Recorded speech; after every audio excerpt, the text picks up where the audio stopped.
gampang termakan oleh berita yang mengandung berita hoax.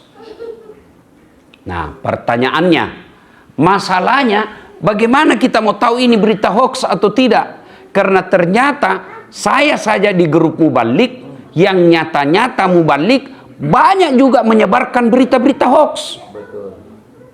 Jangankan Mubalik yang tidak belajar akademik tentang berita, dalam forum dosen sekalipun yang saya punya, ada juga forum dosen saya, ternyata ada juga yang termakan berita hoax.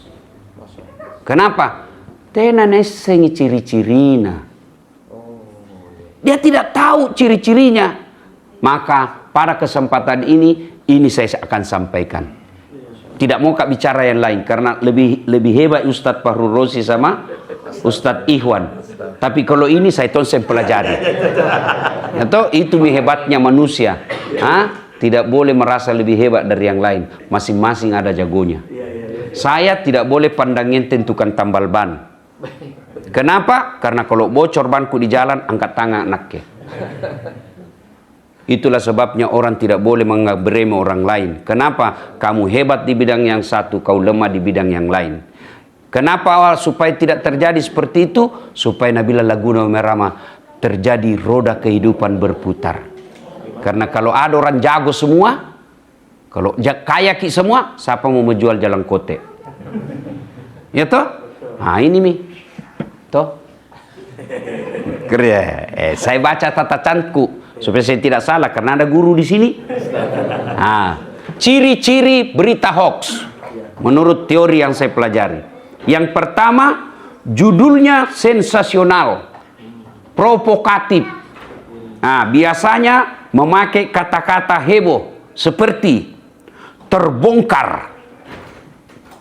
Apalagi setiap ada kata-kata terbongkar, viral, segera sebarkan. Itu kalau ada kata berita, judul berita yang Bapak Ibu melihat judul beritanya terbongkar, viralkan, segera sebarkan. Itu sudah ciri-ciri berita hoax. Nah, banyak kita dapat begitu toh? Yang kedua, karena waktunya terbatas kan? Jami dijelaskan sepanjang lebar. Moral lihat nanti nih apa yang bilang Ustaz Iwan di belakang. Yang kedua, sumber tidak jelas. Tidak mencantumkan media resmi, penulis atau berasal dari situs yang tidak terkenal.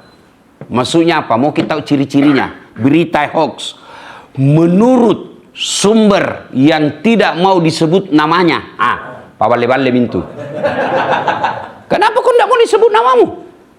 Itu ciri-ciri wartawan yang mau enak saja. Mau lepas dari tanggung jawab. Kenapa? Karena kalau sebut nama dan itu bohong, saya bisa tuntut. Di mana kau dengar saya bilang begitu? Maka untuk amannya dia bilang, menurut sumber yang tidak berkenan disebut namanya. Itu ciri-ciri itu. Kemudian situs tidak jelas. Situs apa itu? Maksudnya alamat berita. Misalnya kalau situs yang resmi, kompas.com, detik.com, metrotv.com, tv1.com, antara.com. Itu resmi itu. Tapi kalau nabi pengejarviral.com, itu waspada. Ini penting supaya apa? Ada nanti penjelasannya dalam Quran, dalam surat terakhir. Nanti Ustadz Fahru Rozi bacakan ayatnya. Ya, yang ketiga, tidak ada data atau bukti yang kuat. Biasanya menurut desas-desus. Desas-desus berarti tidak jelas. Kalau Nabi bilang menurut kantor berita Antara, berarti jelas ini sumbernya. Ya, kalau Nabi bilang menurut rumor yang beredar di kompleks Balitai. Ini kompleks namanya toh? Berarti tidak jelas ini. Berita gosip namanya. Ini penting. Kemudian yang berikutnya, isi tidak sesuai dengan judul. Bapak biasa dengar tak? Isi tidak sesuai dengan judul. Judulnya bombastis. Begitu dibaca, tidak ada bahas ini judulnya ini. Kenapa? Clickbait. supaya dia banyak pengunjungnya ke situ. Hoax. Nah, ini banyak hoax, apalagi zaman sekarang. Zaman sekarang ini berita bisa dipelintir muka-muka saya, suara-suara saya, narasi-narasinya, tapi narasi menyesatkan.